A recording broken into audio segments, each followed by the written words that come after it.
მოგესალმებით მეგობრებო. დღეს მინდა შემოგთავაზოთ მოკლე ბლოგი, რომელიც შეეხება ბოლო დროს გავრცელებულ ინფორმაციას იმის შესახებ, რომ დავით გარეჯი ირაკლი კობახიძის ხელმოწერით იქნა გადაცემული აზერბაიჯანზე. ამ ყველაფერს, პუბლიკაცია, რომელიც ორჯერ დაიბეჭდა გაზეთ დასავალში, ხელისუფლების მხრიდან არანაირი რეაქცია არ მოყოლია. დღემდე არის პასუხი გაუცემელი. ხელისუფლებას არც უარყვია და არც დაუდასტურებია ეს ფაქტი.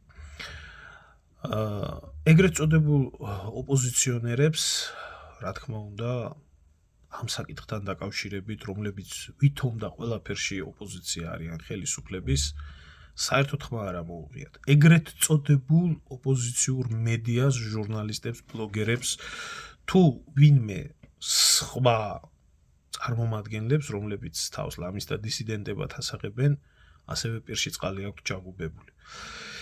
ამ საკითხთან დაკავშირებით მხოლოდ ასავალ-დასავალმა ჩვენმა ქართველთა დიდმა გაერთიანებამ და უშუალოდ მე ბატონ დიტო ჩუბინიძესთან ერთად მოვახდინეთ გავრცელება ამ ინფორმაციის და გასაჯაროება. ხელისუფლებას და მის ოპოზიციას, ეგრეთ წოდებულ ოპოზიციას, ერთი ის რომ ხმა არ ამოუღიათ არაფერზე, მაგრამ ჩვეულებრივი სტანდარტით, მათ როგორც ჩვევიათ, დაიწყეს ჩვენს მიმართ სიბინძურის შეთითქმნა, ტალახისროლა და უშუალოდ დიტო ჩუბინიძის მიმართ ადამიანმა, რომელმაც ეს ინტერვიუ საჯარო გახადა. და ასევე იმ ადამიანის ბულინგი და შეურაცხყოფა, ვინც ეს ყველაფერი თავისი თვალით ნახა და გაავრცელა. საინტერესო არის, რომ რატომ ცდილობს ეგრეთ წოდებული ოპოზიციონერები, ეგრეთ წოდებული თავისუფალი მედია და მსგავსი ელემენტები დიტო ჩუბინიძის მიმართ და ამ ადამიანის მიმართ ესეთი აგრესიის გამოხატვას და რატომ არა პირიქით, რომ ისინი მათ მხარი დაეჭირათ ამ სასიცოცხლოდ მნიშვნელოვან საკითხში, არა თუ ჩვენთვის, არამედ ქართველიერის ინტერესებისთვის. თქვენ აქ ხედავთ თუ როგორი ფორმით ხდება პირებიდან სიბინძურის გავრცელება დიტო ჩუბინიძის მიმართ და ასევე შეგიძლიათ ნახოთ საკმაოდ ცნობილი ქალბატონი საქართველოში, რომელიც ასევე ოპოზიციონერი ჟურნალისტად მოიხსენიება, მისი დამოკიდებულების გამოვლენა აღნიშნულ საკითხთან დაკავშირებით, რომელსაც ასევე გააჩნია გაზეთი და უამრავი ინფორმირებული წყარო გააჩნია, რომ შეუძლია ეს საკითხი უფრო ღრმად გამოიძიოს და გამოიკვლიოს, ამის სანაცვლოდ ჩემს Facebook გვერდზე ახდენს კომენტარის დაწერას და ინფორმაციის გამცემი ადამიანის მიმართ ეჭვების და ბრალდებების წარმოთქმას. ცოტა გასაკვირი არის ჩემთვის მსგავსი საქციელი იმ ადამიანებიდან, რომელ ადამიანებსაც ხელისუფლებასთან აქვს პრეტენზიები. კარგი, ამას თავი დავანებოთ, მაგრამ ასევე მინდა გაჩვენოთ მე თქვენ ხელისუფლების გამპრავებელი ადამიანები, რომლებიც ზოგი ეგრეთ წოდებული დეპუტატები არიან, ეგრეთ წოდებული ჟურნალისტები, ისტორიკოსები და ასე შემდეგ, რომლებიც ხელისუფლების მაგივრად საუბრობენ და აცხადებენ იმას, რომ თურმე ჩვენ დასაჭერები ვართ და ასევე საინტერესო არის ის მომენტი, რომ თავად ითავსებენ ხელისუფლების როლს, რასაც თქვენ ბოლოში აუცილებლად ნახავთ, თქვენ თვითონ ნახავთ, თუ როგორი ითავსებენ ხელისუფლების როლს, ისინი და გვეუბნებიან იმას, რომ თურმე ეს ნაცების გადაცემული არის და ტყუილა ვაბრალებთ თურმე ამ პატიოს ან ოცნებას, ამ ყველაფერს და მე მაინტერესებს აი ამ ადამიანებს ვკითხო, რატომ ახდენენ ისინი ხელისუფლების უკანალის წმენდას, ასევე აზერბაიჯანული მხარის უკანალის წმენდას და ასევე სააკაშვილის უკანალის წმენდას რატო ახდენენ, რადგან თუ ეს ყველაფერი გადაცემული აქვს სააკაშვილის, როგორც ეს ადამიანები საუბრობენ, ასეთ შემთხვევაში ხელისუფლებას უნდა გქონდეს აღძრული სისხლის სამართლის საქმე ყოფილი ეგრეთ წოდებული პრეზიდენტის მიმართ და ციხეში რისთვისაც ზის, იმას უნდა დაემოტოს სამშობლოს ღალატის მუხლი, სამშობლოს ღალატის მუხლით უნდა იქნას გასამართლებული მიხეილ სააკაშვილი. რათა ეს ბრალდება იქნას ოფიციალურად წარდგენდა. ჩვენ სოსო მანჯავიძის და გულაშვილის თუ დავით ქართველიშვილის და ასე შემდეგ გაკეთებული განცხადებები არ გვაკმაყოფილებს იმის შესახებ, რომ თუნდაც თავის დროზე სააკაშვილის გაკეთებული განცხადებები, ვინ მოახდინა ეს დანაშაული ქართველი ერის, მართლმადიდებლური ეკლესიის და საქართველოს ისტორიის მიმართ. მე პირადად მაქვს უკვე ჩამოყალიბებული ეჭვი იმასთან დაკავშირებით, რომ ეს ყველაფერი ნამდვილად ქოცური ხელისუფლების ჩადენილი არის, რადგან თავის დროზე, როდესაც მე ვიმყოფებოდი საქართველოში და ამ საკითხზე განსაკუთრებულ აქტიურობას ვიჩენდი, მაშინ ქოცურმა ხელისუფლებამ ჩემს და ჩემი მეგობრების გასაჩერებლად აღძრა საქმე 8 წლიანი მუხლით ეთნიკური შუქლის გაყუებასთან დაკავშირებით, ხოლო კანონით დადგენილ ფარგლებში ხელისუფლებამ ჩვენ არ მოგვაწოდა ინფორმაცია იმის შესახებ, თუ ვინ მუშაობდა აზერბაიჯანულ მხარესთან აღნიშნული დოკუმენტის ხელმოწერაზე, საზღვრის დემარკაცია დემილიტაციაზე, რასაც თქვენ ნახავთ არქივიდან აი ამ ჩემ ვიდეოს და თავისთავად მინდა ყველა ჯანსაღმა ქართველმა დასვას შემდეგი კითხვა. რატომ ხდება ამ საკითხზე ფარდის ჩამოფარება? რატომ მოხდა ქართული ოცნების დროს მიხეილ სააკაშვილის მიერ გაყიდული დავით გარეჯის ტერიტორიის გაფორმება? რატომ არ დგას იქ ქართული ჯარი, რატომ დგას იქ აზერბაიჯანული ჯარი და რატომ არ ხდება ინფორმაციის ღია წყაროებით გავრცელება ამ უზარმაზარ ღალატთან დაკავშირებით, თუ ვინ მოაწერა უშუალოდ ამ ყველაფერს ხელი აზერბაიჯანულ მხარესთან. ამ საკითხებთან დაკავშირებით ჩვენ თავის დროზე მივმართეთ საპატრიარქოს და რომლის ეგრეთ წოდებული პრესსამსახურის უფროსი ბატონი ჯაღმაიძე მის განცხადებაში ამბობდა, რომ აღდგომის ტაძარი ჩიჩხიტური და უდაბნოს მონასტერი ეს აზერბაიჯანის ტერიტორია ისე როგორც ბერთუბანი და პასუხი არავინ არ გაგვცა. მოკლედ ეს ეჭვი ბუნებრივად გამაჩნია მეც და ყველა ნორმალურ ადამიანს და ის რომ ქართული ოცნების ხელისუფლება ხელს აფარებდა და ახორციელებდა ამ საკითხების შეგნებულ მიჩხვევას, თქვენ შეგიძლიათ აკიხილოთ, თუმცა ისედაც იცის ყველა ნორმალურმა ადამიანმა, რომ დიახ, ქართული ოცნების ხელისუფლების დაპირება იყო წინასაარჩევნო დაპირება დავით გარეჯის დაბრუნებასთან დაკავშირებით და მოღალატეების დასჯასთან დაკავშირებით, თუმცა მელაშვილი და ილიჩოვა დღეს გარეთ არიან. დავით გარეჯი აზერბაიჯანული მხრის კონტროლის ქვეშაა, ხოლო სააკაშვილს არანაირი ბრალდება არ აქვს წარენებული იმის შესახებ, რომ თავარი დანაშაული გარეჯის გადაცემასთან დაკავშირებით მან ჩაიდინა.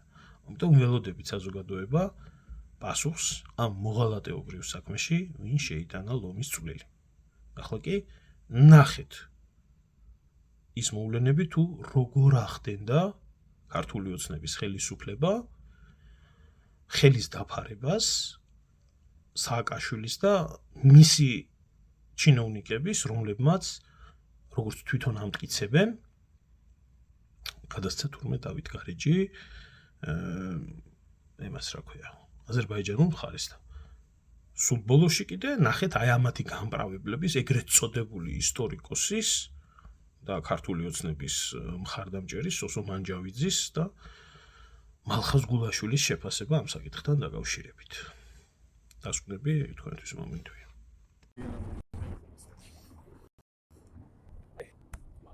არაფერს არ შეეხო და გაჩაიწერებია. დინარების ლაივი მოგესალმებით ტექნიკური პრობლემის გამო მოგვიწია ხელახლა ლაივის ჩართვა. Აგაცნობთ ისე ისთვისაც ვართ მოსულები, ვიმყოფებით საგარეო საქმეთა სამინისტროდან, სადაც საგარეო საქმეთა მინისტრის სახელზე სულ შევიტანოთ განცხადება არასამთავრობო ორგანიზაციის სახელით და მოვიტყუოთ აზერბაიჯანთან მიმდინარე სასაზღვრო მოლაპარაკებების გასაჯაროება. Როგორც გითხრეს 2/3 ტერიტორია შეთანხმებულია, შესათანხმებელი არის 1/3. ეს ყველაფერი იწვევს ქვეყანაში დაძაბულობას, ისეთ განცდას, რომ რაღაც ზურგს უკან საზოგადოების ზურგს უკან მიმდინარეობს პროცესები, რომელიც დავით გარეჯის გადაცემას ითვალისწინებს და აქედან გამომდინარე ჩვენ გვინდა ეს ყველაფერი იყოს გამჭირვალედ. რადგან დავით გარეჯის თუ რომელიმე ხელისუფლება გაბედავს და გადაცემს ნებისმიერ ქვეყანას, შეუძლია ჩათვალოს, რომ ის ვეღარც იარსებებს საქართველოში იმ დღიდან. აგიკითხავთ ტექსტს და დანარჩენი ჩვეულებრივი პროცედურა არის გავატარებთ კანცელარიაში. მოგახსენებთ, რომ 23-24 მაისს ბაქოში გაიმართა საქართველო-აზერბაიჯანის საზღვრის სადემილიტაციო კომისიის შეხვედრა, სადაც საქართველოს მხრიდან დელეგაციას ხელმძღვანელობდა საგარეო საქმეთა მინისტრის მოადგილე ლაშა დარსალიანი. როგორც ბატონმა დარსალიანმა განაცხადა, საქართველო-აზერბაიჯანის სახელმწიფო საზღვრის 2/3 შეთანხმებულია და დარჩენილი არის 1/3 შეთანხმება. მოვითხოვთ მოგვაწოდოთ სრული და დეტალური ინფორმაცია, ტოპოგრაფიული რუკა, ოქმი და პირთა სრული სია, ვინც სხვადასხვა დროს მუშაობდა ქართული მხრიდან აღნიშნულ საკითხზე. სხვადასხვა დროს ხაზს უსვამთ წინა ხელისუფლების დროს, ამ ხელისუფლების დროს თუ შევარდნაძის ხელისუფლების დროს, არანაირი მნიშვნელობა არ აქვს სახელმწიფო ყოველთვის სახელმწიფო იყო. საზღვრის უკვე შეთანხმებული მონაკვეთის, რომელშიც უკვე შეთანხმდება.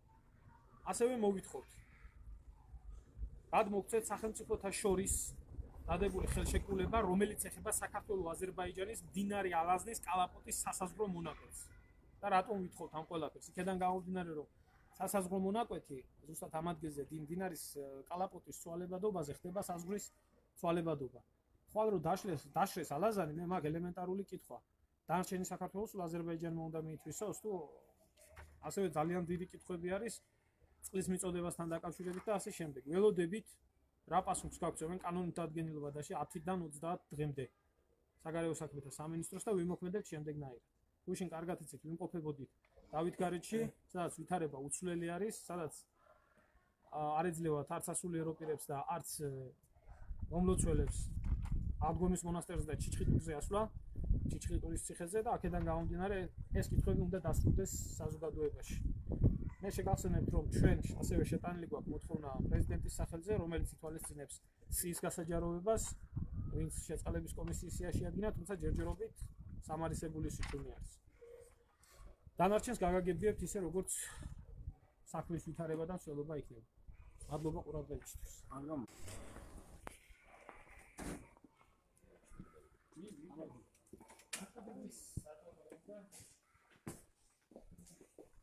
გამარჯობა. მინისტრის სახელზე არასამთავრობო ორგანიზაციის სახელით განცხადებით დაკავშირებულია. შეიძლება გაგვიტარით და სარეგისტრაციო ნომერი მოგვაწოდოთ.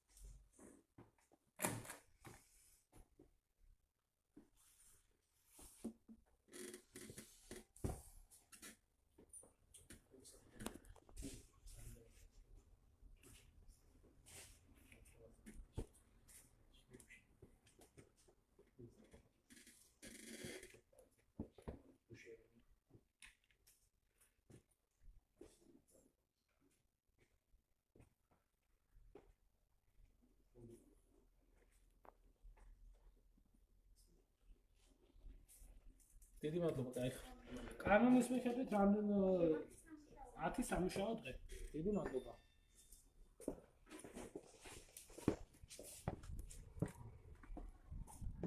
მოკლედ, რა პასუხის არ უნდა იყოს 10 სამუშაო დღის მანძილზე ავალდებულები არიან მოგვაწოდონ პასუხი როგორც სახელმწიფო უწყებამ და რა პასუხიც იქნება აქედან გამომდინარე ვიმოქმედებთ შემდეგ. დიდი მადლობა ყველას ყურადღებისთვის. დავით გარეჯი საქართველოა და არავითარ შემთხვევაში არ იქნება გადაცემული ის სხვა ქვეყანაში.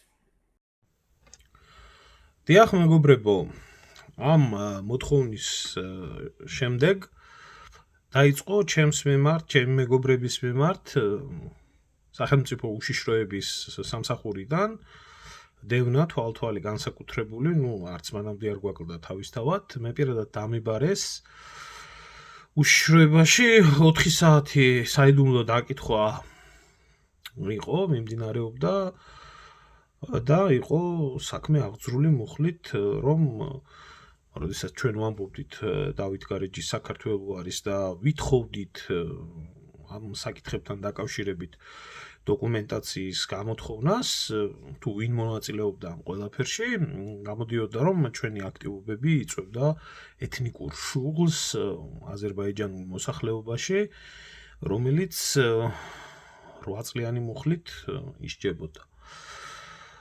საქმე იმაში არის, რომ ხელისუფლებამ ამ მეთოდებით შეაფერხა ამ საქმის, ასე რომ ვთქვათ, საზოგადოებაში განხილვა და ეს ყველაფერი შემდეგ ხელისუფლებამ აიღო საკუთარ თავზე, რომ მათ ნახეს რაღაც რუკა, რომელი რუკითაც აზერბაიჯანული მხარე დაარწმუნეს იმაში, რომ თურმე დავით გარეჯი საქართველოს ტერიტორია არის და ამის შედეგად მოიგეს არჩევნები, თუმცა დღესდღეობითაც აზერბაიჯანული ჯარი იქ დგას, არაფერი არ შეცვლილა და როგორც ვრცელდება აგერ ინფორმაცია, უფრო მეტიც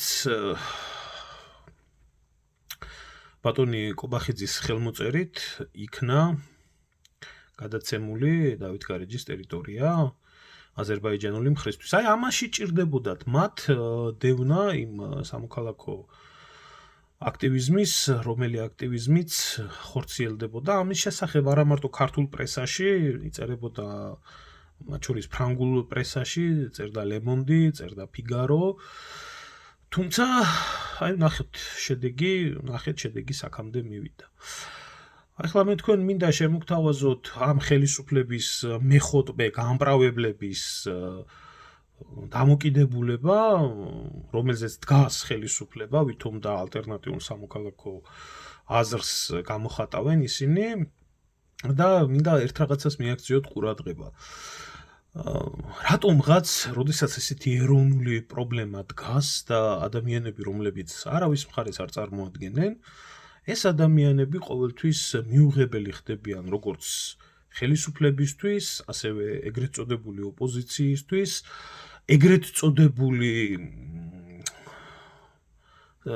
სინამდვილეში ქოცური სამოქალაქო აქტივისტვის და რაოდენ პარადოქსულიც არ უნდა იყოს ხელისუფლებასთან დაპირისპირებული ჟურნალისტების და ბლოგერების და რა ვიცი ეგრეთ წოდებული ოპოზიციური მედიისთვისაც.